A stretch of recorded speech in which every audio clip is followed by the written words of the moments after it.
Oi, gente, bom dia, boa noite. Eu vou falar alguns esquemas de situações práticas pelas quais a gente precisa estudar para justificar o estudo de vocês de imunologia. Meu nome é Esther, sou professora de biologia, atuando como suporte de disciplina imuno do CEDES. Vou destacar aqui para vocês as células sanguíneas: monócitos, linfócitos, neutrófilos, eosinófilos, basófilos, macrófagos, eritrócitos e plaquetas. Inflamação aguda. Quando o seu corpo começa a entrar em contato com alguma substância potencialmente inflamatória, aumenta a produção de neutrófilos, de basófilos, eosinófilos e de mastócitos. Quando você vai fazer um exame de sangue, e nesse exame de sangue está constando que aumentou a quantidade de neutrófilo, basófilo, eosinófilo, mastócito, você está com alguma inflamação no corpo. Então, é necessário investigar o que está inflamado no teu corpo. Já quando a inflamação está crônica, ou seja, persistente, aumenta a quantidade de plasmócitos, linfócitos, monófilos e macrófagos. O macrófago ele vai caçar as células que estão prejudicadas. Para quê? Para não deixar que elas contaminem as outras e também não deixar que elas causem prejuízo geral no corpo. Inflamação aguda, curta duração, horas e dias. Principais características: exudação de fluxo, ou seja, inchaço ou edema, migração de leucócitos, predominantemente neutrófilos. Isso aí são células, é o que a gente chama de ativação da imunidade inata.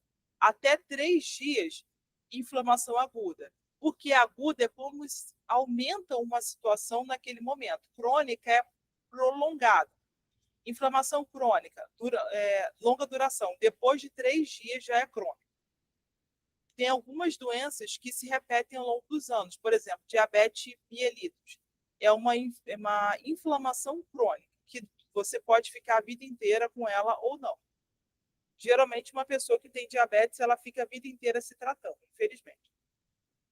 Porque não tem um medicamento que controla o processo de absorção de insulina, mas não cura totalmente. Principais características: presença de linfócitos e macrófagos, reparação tecidual em curso, angiogênese e fibrose. Tá, beleza. Isso, o que acontece no nosso corpo para que essas células de defesa e essas células vão chegar mais rápido? Na corrente sanguínea normal, o calibre das células está reduzido. A matriz celular está rígida, então a nossa célula não tem tanta facilidade para andar. Já quando o nosso corpo está inflamado, o calibre das veias sanguíneas aumenta e a migração do neutrófilo na parede celular para facilitar o transporte de células de defesa de um lado para o outro. É como se você estivesse caminhando no centro da cidade de onde você mora e fosse necessário passar uma quantidade maior de carros. O que o seu prefeito vai fazer? Quando o prefeito percebe que uma quantidade maior de carros precisa passar pela cidade, esse prefeito vai aumentar, vai reduzir a quantidade de carros em ruas paralelas e vai aumentar e vai enlarguecer, ou seja, vai direcionar essa quantidade de carros que precisa passar nessas ruas principais, para que esses carros passem rapidamente e cheguem ao lugar onde eles querem para liberar as ruas principais.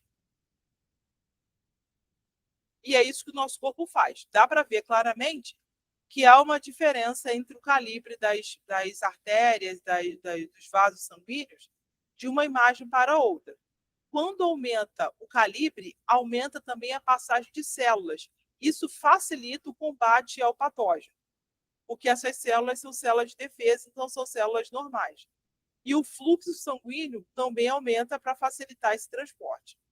Olha só, nesse desenho, nesse esquema aqui, dá para perceber que há um aumento dessa passagem também é o aumento de espaçamento entre as células. Para quê? Para transportar mais facilmente as células de defesa. Vocês lembram que eu falei para vocês que existem vasos sanguíneos e vasos linfáticos? Os vasos linfáticos e sanguíneos, eles não têm comunicação. Porém, durante o processo inflamatório, para facilitar o transporte dessa célula de defesa do vaso linfático para o sanguíneo, há um espaçamento ou um afrouxamento entre as ligações das células. Então, reduz a pressão osmótica e aumenta a pressão hidrostática. Extravasamento de líquido e proteína. Vasodilatação e estase. Espaço interendotelial aumentado. Durante o processo de exsudato, é quando os vasos sanguíneos transbordam, permitindo que algumas substâncias que estão no vaso sanguíneo possam chegar mais rapidamente ao local da infecção e também permite que as células de defesa passem dos vasos linfáticos para os vasos sanguíneos, potencializando a função de microbicida. Visão geral da inflamação, mastócitos. Isso aqui é muito parecido com opsonização, tá? Eu vou mostrar para vocês em outra figura, porque isso sempre pede para vocês descreverem como ocorre a opsonização. O mastócito, que é uma célula de defesa, ele consegue passar aqui nesse meio, tá vendo? Nesse espaço representado por essa setinha, ele consegue entrar ou sair. Do mesmo jeito que os monócitos conseguem sair e entrar em alguns vasos, e as plaquetas também conseguem conter o vazamento. Mediadores químicos da inflamação. Mediadores pré-formados em grânulos secretórios, sintetizados originalmente. Ou seja, mediadores químicos são histaminas, serotoninas, enzimas lisossomiais. Qual é a fonte? Mastócitos, basófilos, plaquetas, neutrófilos, basófilos. Sintetizados originalmente. Prostaglandinas, leucotrienos, FAC, óxido nítricos, citocinas. Fontes: leucócitos, plaquetas, cell-end. Essas aqui são as células que produzem esses mediadores, tá? Fígado, fonte principal. O fígado, ele faz várias coisas no nosso corpo.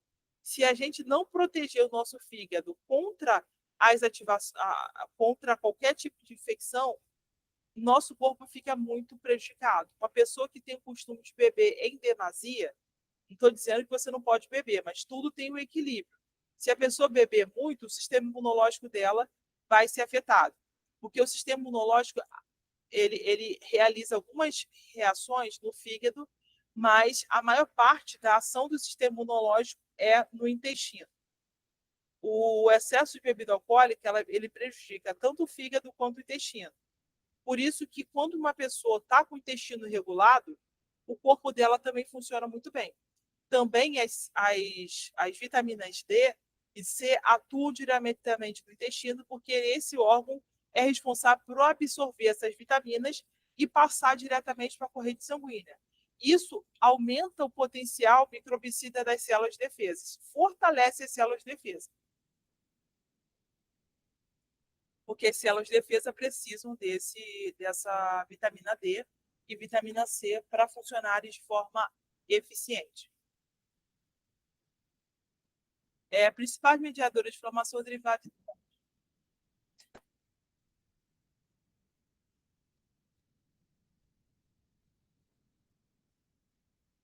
Isso aqui são substâncias que podem ser usadas como medicamentos para reduzir a inflamação. Histamina e serotonina.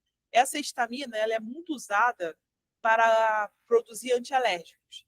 Então, uma pessoa que tem o corpo mais sensível e tem reações alérgicas, ela toma histamina produzida de forma artificial. Prostaglandina e leucotrieno são anti-inflamatórios. Citocina e quimiocina são também antibióticos, são anti-inflamatórios, que interferem na divisão celular, ainda mais o TNF e 8.